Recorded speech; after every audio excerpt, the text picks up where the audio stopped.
जय माता दी आप सभी को। शरीर में कंपन होना, चक्कर आना, उबासी आना और डकार आना, आंखें लाल हो जाना, सिर भारी लगना, कंधे भारी लगना, कमर में दर्द लगना, इसके अलावा बेचैनी होना, घबराहट होना, पूजा पर बैठते ही आंखों से आंसू का निकलना और शरीर में हाथ पैरों में कंपन होना, झंझनाहट होना, ये सब चीज़ें आपके साथ में क्यों होती हैं और आप कैसे इन चीज़ों को शांत कर सकते हो। जब कोई व्यक्ति पूजा पाठ करनी शुरू करता है, चाहे वो देवी की करे या फिर देवता की करे, ऐसा देखा जाता है कि कुछ शक्तियाँ अधिक उग्र होती हैं शांत शक्तियों के मुकाबले। जो उग्र शक्तियाँ होती हैं वो शक्तियाँ अपना अनुभव बहुत ही जल्दी करवाती हैं, क्योंकि उनकी शक्ति भी उग्र होती है, उनका काम करने का तरीका भी त्वरित होता है और उग्र होता है। उदाहरण के तौर पर अगर आप माता काली के भक्त हैं या माता काली को मानते हैं और आप माता काली की पूजा करते हैं, तो अन्य देवताओं की तुलना में, अन्य देवियों की तुलना में माता काली की पूजा, उनकी साधना, उनका जप और उनका तप अधिक उग्र होता है और तुरंत कार्य करने वाला होता है।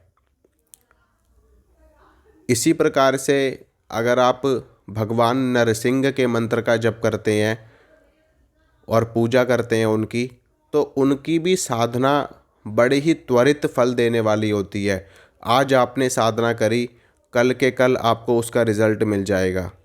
इसी प्रकार से हनुमान जी की साधना, हनुमान जी भी, हनुमान जी की शक्ति बड़ी ही उग्र है, क्योंकि हनुमान जी रुद्रावतार हैं, रुद्रदेव के अंश हैं, भगवान शिव के अंश हैं।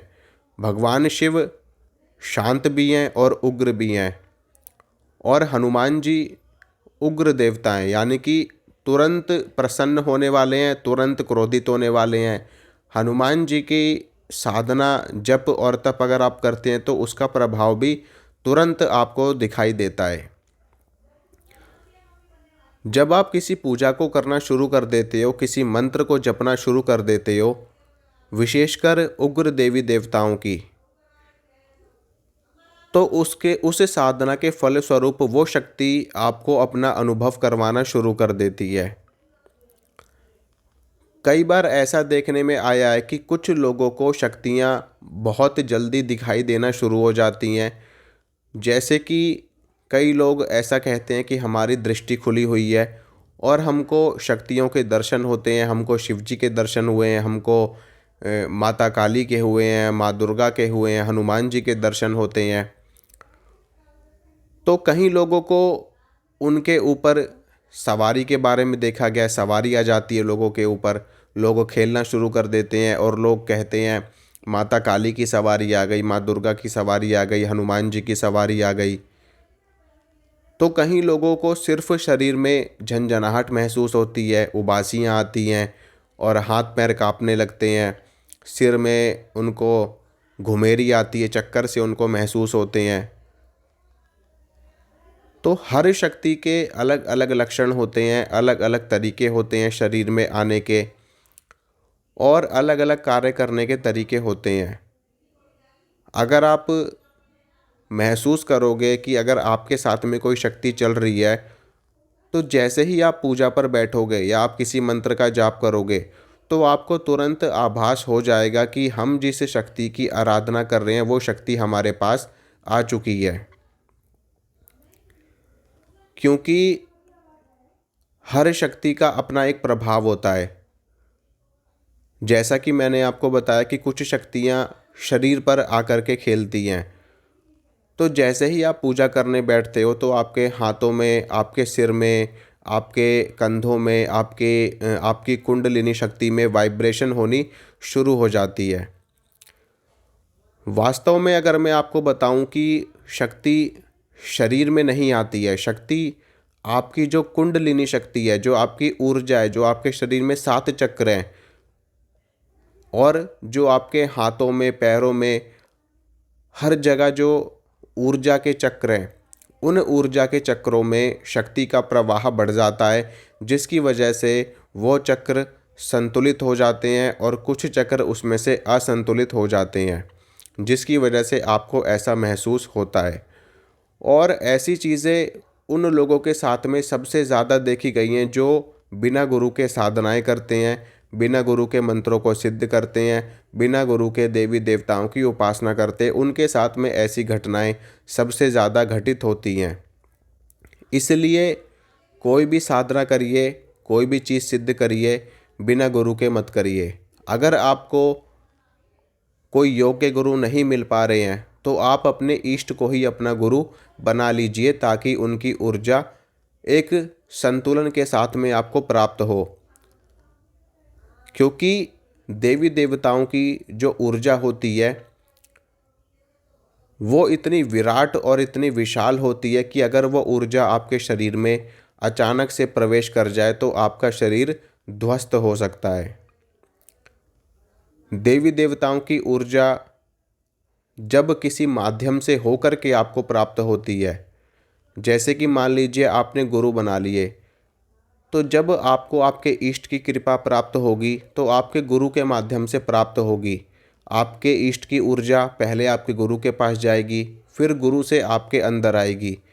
तो यहाँ पर एक संतुलन बन जाता है, ऊर्जा का, शक्ति का एक संतुलन बन जाता है और फिर वो ऊर्जा आपको नुकसान नहीं पहुँचाती है, आपको परेशान नहीं करती है।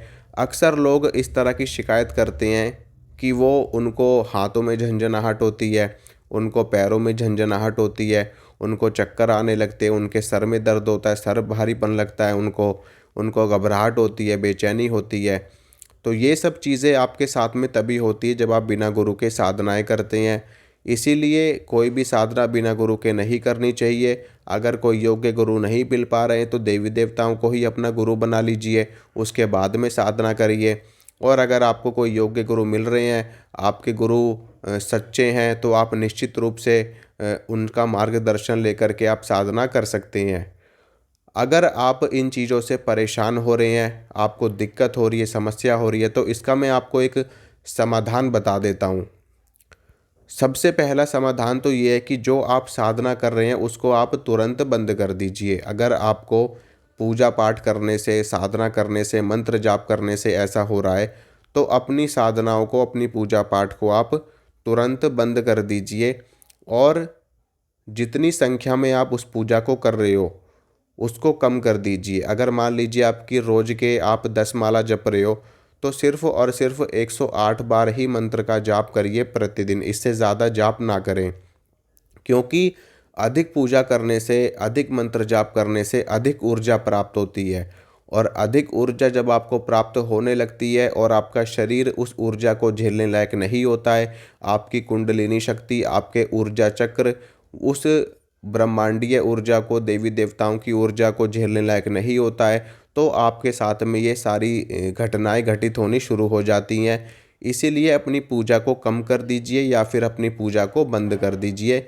और उसके बाद में जब आप किसी योग्य गुरु से आपको दीक्षा प्राप्त हो जाए या आप देवी देवताओं को अपना गुरु बना लें, उसके बाद में ही आपको साधना करनी है। और धीरे धीरे करके आपको मंत्रों का जाप बढ़ाना है, धीरे धीरे करके अपनी पूजा को बढ़ाना है, ताकि आपके ऊर्जा चक्र, आपकी कुंडलिनी शक्ति उस ऊर्जा को सरलता से झेल सकें। तो अगर आपको ये वीडियो अच्छा लगता है, वीडियो को लाइक करना, वीडियो को शेयर करना। और अगर आप इस चैनल पर नए हैं, पहली बार वीडियो देख रहे हैं, चैनल को ज़रूर सब्सक्राइब करें, साथ में जो बेल आइकन है उसको भी ज़रूर दबाएं। मिलूंगा मैं आप सभी से अगली वीडियो में। जय माता रानी की।